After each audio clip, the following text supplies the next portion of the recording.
जय हिंद। आज हम लोग क्लास 10 सामाजिक विज्ञान 2020 ए प्रथम पाली के सवाल को सॉल्व करने वाले हैं। तो चलिए शुरू करते हैं आज के सवाल को। पहला सवाल है, संघ राज्य की विशेषता नहीं है। तो इसका सही जवाब है सी, इकहरी शासन व्यवस्था। संघ राज्य का उदाहरण है, तो इसका सही जवाब है ए, अमेरिका। बिहार में संपूर्ण क्रांति का नेतृत्व निम्नलिखित में से किसने किया? तो इसका सही जवाब है डी, जयप्रकाश नारायण ने। लोकतांत्रिक व्यवस्थाओं ने निम्नांकित में से किन मुद्दों पर सफलता पाई है? तो इसका सही जवाब है डी, समाज की आखिरी पंक्ति में खड़े लोगों के बीच की आर्थिक पैमाना कम कर दिया है। क्वेश्चन नंबर 5 है, सुदूर संवेदी उपग्रह का प्रयोग किस लिए होता है? तो इसका सही जवाब है सी, संसाधनों की खोज के लिए। निम्न में कौन भूकंप का सर्वाधिक संवेदनशील नगर है? तो इसका सही जवाब है ए, देहरादून। निम्न में से किसे पिछड़ा राज्य कहा जाता है? तो इसका सही जवाब है सी, बिहार को। भारत में वित्तीय वर्ष कौन कहा जाता है? तो इसका सही जवाब है सी, 1 अप्रैल से 31 मार्च तक। काउंट काबूर को विक्टर इमैनुएल ने किस पद पर नियुक्त किया? तो इसका सही जवाब है सी, प्रधानमंत्री। क्वेश्चन नंबर 10 है, रक्त एवं लौह की नीति का अवलंबन किसने किया था? तो इसका सही जवाब है सी, बिस्मार्क ने। साम्यवादी शासन का पहला प्रयोग कहाँ हुआ था? तो साम्यवादी शासन का पहला प्रयोग रूस में हुआ था। क्वेश्चन नंबर 12 है, बोल्शेविक क्रांति कब हुई?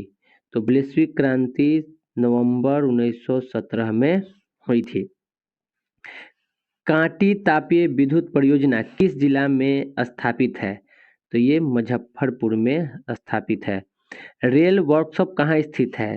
तो ये जमालपुर में स्थित है। सुनामी का प्रमुख कारण क्या है? तो सुनामी का प्रमुख कारण है समुद्र में भूकंप आना। सुखाड़ क्या है? तो सुखाड़ प्राकृतिक आपदा है। पंजाब में भूमि निम्नीकरण का मुख्य कारण क्या है?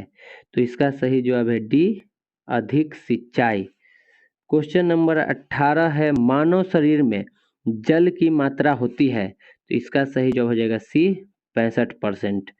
निम्न जीवों में कौन केवल भारत में पाया जाता है? तो इसका सही जवाब है बी, डॉल्फिन। सीमेंट उद्योग का प्रमुख कच्चा माल है? तो इसका सही जवाब है ए, चूना पत्थर। द्वितीय महायुद्ध के बाद यूरोप में कौन सी संस्था का उदय आर्थिक दुष्प्रभावों को समाप्त करने के लिए हुआ था? तो इसका सही जवाब है डी, यूरोपीय संघ। किसने कहा मुद्रण ईश्वर की दी हुई महानतम देन है, सबसे बड़ा तोहफा? तो ये मार्टिन लूथर ने कहा था। भारत में मतदाता होने की न्यूनतम आयु क्या है? तो इसका सही जवाब है सी, 18 वर्ष। क्वेश्चन नंबर 24 है, भारत में किस प्रकार की शासन प्रणाली है? तो भारत में संघीय और संसदीय शासन प्रणाली है। भूस्खलन है, तो यह एक प्राकृतिक आपदा है।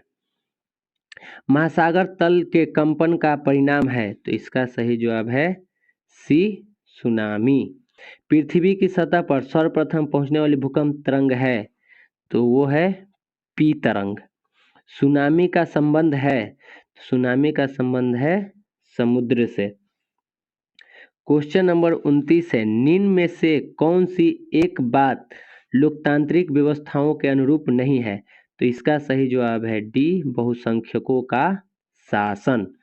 लोकतंत्र की सफलता निर्भर करती है? तो इसका सही जवाब है सी, नागरिकों की विवेकपूर्ण सहभागिता पर। क्वेश्चन नंबर 31 है, क्षेत्रवाद की भावना का एक कुपरिणाम है? तो इसका सही जवाब है डी, अलगाववाद। कोयला है, तो इसका सही जवाब हो जाएगा ए, अनवीकरणीय संसाधन। उपभोक्ता अधिकार दिवस कब मनाया जाता है?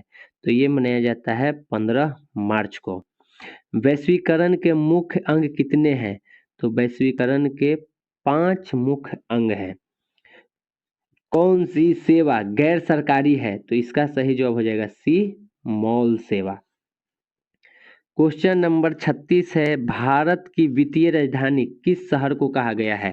तो इसका सही जवाब है ए, मुंबई को। भारत में कोयले का सर्वप्रमुख उत्पादक राज्य है? तो इसका सही जवाब होगा बी, झारखंड। भारत का प्रथम लौह इस्पात उत्पादक उद्योग है? तो इसका सही जवाब है बी, टाटा लौह और इस्पात कंपनी, टिस्को। स्वर्णिम चतुर्भुज संबंधित है? तो इसका सही जवाब है बी, सड़क मार्ग से। क्वेश्चन नंबर 40 है, गंडक परियोजना है?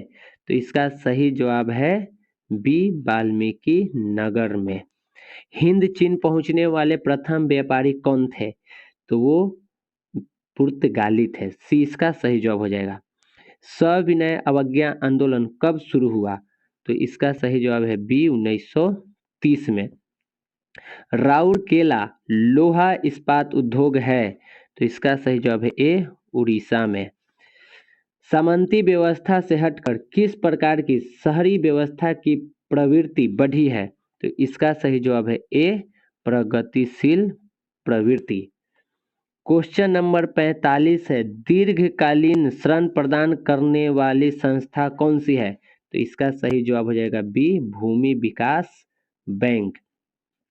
आर्थिक विकास का तीसरा क्षेत्र क्या है? तो इसका सही जवाब है डी, सेवा क्षेत्र।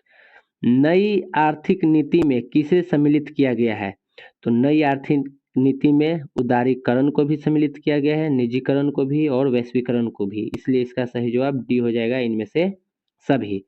उपभोक्ता द्वारा शिकायत करने के लिए आवेदन शुल्क कितना लगता है?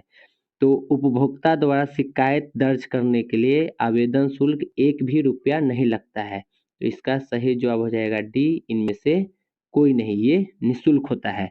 तो आज के लिए इतना ही, मिलते हैं नेक्स्ट वीडियो में। जय हिंद।